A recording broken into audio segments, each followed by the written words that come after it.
Hi guys, it's Emily from Nobel Novels and welcome to today's video. Now, I've had a little bit of a discussion with a few people and vlogs may not perfectly be the perfect description for this, so as I'm not on the move. So I'm going to call it Scoobydooathon Thoughts and Updates and fill you in on what's been happening, and it's obviously part number 2. So if you haven't seen this one, check out my vlog that's got number 1 on it. That'll obviously be the starting one. So I'm starting this video with this because as a gift today I got given a Hufflepuff cushion. And you guys know I'm a big Hufflepuff. Bit of a crazy one, to be honest. Anyway, should I let you know how I'm doing? Well, for starters, I am about halfway through Meddling Kids. I'm on technically, let's have a look. Should we have a look at my page number? I told you I didn't plan this one. So, I'm on page number 233. This book is 442 pages, so I'm over halfway through already. Yes, I said I was going to read 30 pages a day. I am reading way more than that. I keep pushing myself each day and reading more and more because I can't actually put it down. See, the thing is with this, I love it in some ways. And in other times, I'm like, I'm getting bored now. Now, I've spoken to Simone online and a few others, like Linda. Love you all guys. And you all agree it's not necessarily like 5 stars. And I'm liking some bits and not so much liking others. Now, there are bits in it which are quite gruesome. And I was like, ooh. But actually, as much as we were worried it would scare me, it's not scared me so far. Yes, some bits are gruesome. Yes, some bits are a bit gory. And some bits are a little bit scary. But it's nothing that is going to give me nightmares or anything. But I am keeping going with it. I'm enjoying it a lot more as I'm going along. So, Simone, there is hope for this. It is getting better in my eyes. I think reading it as a physical book is definitely better than reading it as audio, as I know some of you other ones of you are doing. But I'm getting there. I'm determined I might even try and finish this on the end of week 1.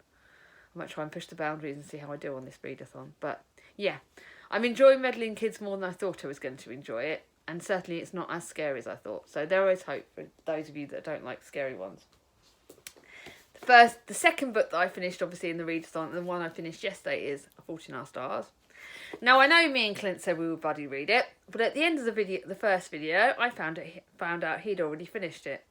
So do you know what? I decided, rather than read 50 pages a day, let's finish it. And I did. And 4.5 stars. I really enjoyed it. It is definitely a weepy. Now, I think it probably knocked off half a star because I'd actually seen the film. And although it was a long time ago, very long time ago, it kind of meant that I knew roughly what was happening. And it kind of stopped the surprise element of it for me, which probably kind of ruined a little bit of it for me. But I did really love it. I think the writing's brilliant. I think the fact it's a YA means it's even easier and it's more subtle to read. There were bits that were really emotional and bits where I was probably like getting close to tears. But I'm so glad I read it. I'm so glad that it's another John Green book to tick off my list. And it's definitely better than Looking for Alaska. So, yeah, I did enjoy it. So that was definitely a good one. I'm glad I finished this. I'm glad it's done on my tick list. And I'm glad there's another one. So that's 2 books out of the 7 that are already read. My goal tonight will be to finish this. Snowflower and the Secret Van. Now, in the last video, I said it was from Japan. No, I got it wrong. It's based in China. And actually, this has been a surprise one. Now, I started this on Tuesday. I'm now recording this at about... Shall I check my watch? I'm actually recording it about 4 o'clock on the Thursday, and I've sort of over halfway through. I'm now on page number 149, and there are literally, so I'm actually only got about 100 pages to read, and you guys know me, I'll easily finish that tonight. Chris is going out, so it's going to be a me evening when Mia goes to bed, which will be a bit earlier because it's first day back at school. So I'm going to be reading this, and it is really good. To be deadly honest, this has been a big surprise for me, this one, as I'm enjoying it a lot more than I thought. It's historical fiction at its best. It is far more raw than I was expecting. It's got a lot of physical things that happen to women. So it talks about like losing your sex in those ways, but it's very subtle the way it does it. But it talks about feet binding, which is something that happened in China. I don't know if it still does. Back in the days when this was written. And it is a traumatic incident. What they do is they literally break the bones in these girls' feet to keep them small and keep them dainty and pointy. And they shape their feet, they wrap them in bandages. I'm not going to give you a spoiler and tell you what happened, but did you know that actually some girls died when they were doing this? Others were like permanently disabled. It tackles a lot of things that happened in China. Like I said, I don't think they still do, but I don't know. I'm not really one that knows much about that. But it really tackles the feet binding. It tackles a lot about things that happened to women back then, about the ethics, about the morals, about a lot of the traditions that happened. How women weren't allowed to play, sort of get to know the men. There was obviously, it's all arranged marriages. It was done based on religion and things, and it really tackles that. And I think it tells it really well from the women, from the girls' point of view. Now we start this book off with Lily when she was a little girl. I think she was about 6 when this starts off, and it goes through her life. Now she starts off when she's an adult and she's reflecting back, and it's her telling the story basically, which I think is really beautifully done. And so she has to undo the feet binding. She meets her new shoe. I think I'm going to try and... basically her equal, her partner, her sort of friend that's a friend for life that they sort of met up with, and that she's Snowflower. Now you start off believing that she is like well off. I'm not going to give you spoilers like I said, but there are sort of surprises along the lines with her and Snowflower's upbringing, so you find out more about that later on as you go in the book. But you find out about friendship, you find out about what things were like back then, historical fiction about people who could die a lot easier back then, which I found was really hard hitting. Now to me, I'm actually finding this more emotional, more tear-jerking than A Fault in Our Stars, and that will tell you something, because it really is told from a woman's point of view and from a girl's point of view, and it puts you really in the mind of what that happens back then. To me, at the moment, this is borderline on 5 stars because it's so well written. It is beautiful. I've never read a book based in that era, or from that era. It's historical fiction. It's an area that I'm not really well known from. Charlie got me to pick this up. Like I said, she got it for me as a birthday present, and I'll tell you what, she's got great taste.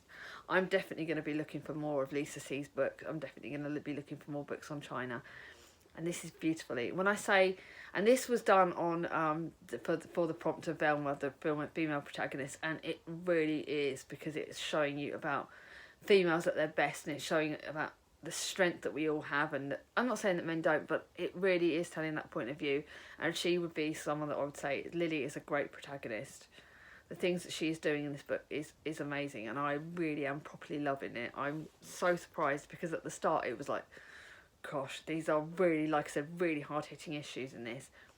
But I am so glad I'm reading it. I can't believe that this Scoobydooathon's actually encouraged me to pick this one up and choose this one. So thank you, Simone, for encouraging me to use this book for this prompt.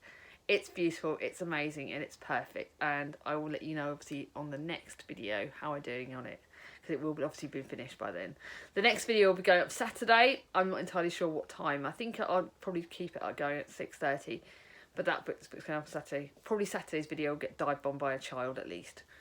Right now they're downstairs recovering. It's been their first day at school today, and they're both happy and really relaxed, but they're both exhausted. So now for the book that I started today.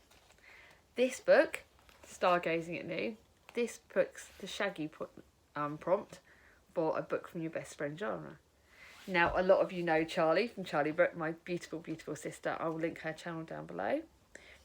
She basically is lending me this book.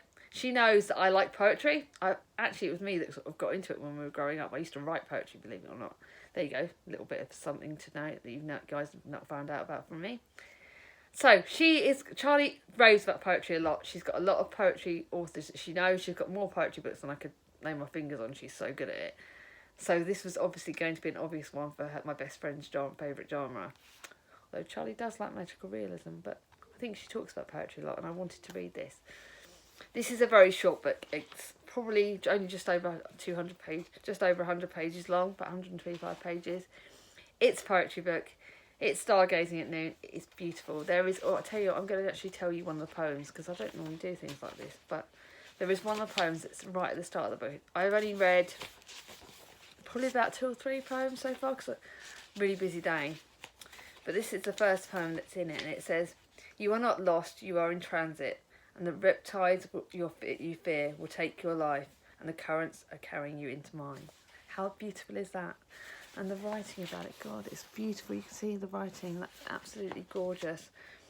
I'm now already on page 7. I think I'm going to probably... I like to read poetry in amongst my other books. So this will be read in the month then. But yes, this one I'm starting. Now, I wasn't going to do this, but I'm going to sort of sneaky peek. Now, sorry about that. Very unprofessional. What I will do is I will show you the book that will go, that I'll probably start tomorrow. That's Warhorse. That is the penultimate book. I think I'm going to be finished this book well in amongst the time of the Scoobydooathon. I think I'll probably finish all of them before the end of this. If I do, I am intrigued what to start next. So I will probably add some extra books, and I might... There will be books that will obviously still match with the prompts, but I may well in the next video give you a choice of which one I will pick up next. How about that? What do you guys think? Would you like to have a pick of a couple of books for me? If I give you some options on the next video, would you like to choose them? Let me know in the comments below. I would love to hear you guys if you want to have a bit of a take in adding me some extra books in. I think I'm doing better than I thought I would. I thought 7 books for this readathon. I was like, I'm never going to finish it. Never ever. But it looks like I will. So I'm going to go and put the Warhorse. That is going to be my prompt that was for the, I'm trying to think, Scrappy-Doo. A book less than 200 pages. This is 181 pages. It is a Michael Morpurgo book. This book basically is about I saw grey soldiers ahead of us to raising their rifles and heard the death rattle of the machine gun. A powerful story of the truest of friendships in the worst of wars. I saw this book in a charity shop and I picked it up. I wasn't sure what it was going to be like. It wasn't very expensive. I wanted to read it. This, again, matches perfectly in it. And again, it's a mix in the genres. So I thought I'd pick it up. So guys, how are you doing on the Scoobydooathon? Are you having fun like I am? I've seen so many things coming up all over Twitter, Instagram. I'm loving watching you all and I'm so glad that we're doing this. Anyway guys, that's enough for today. Like I said, let me know in the comments below if you'd like to help me pick my next books to add to the Scoobydooathon. Take care guys, and speak to you soon. Bye bye.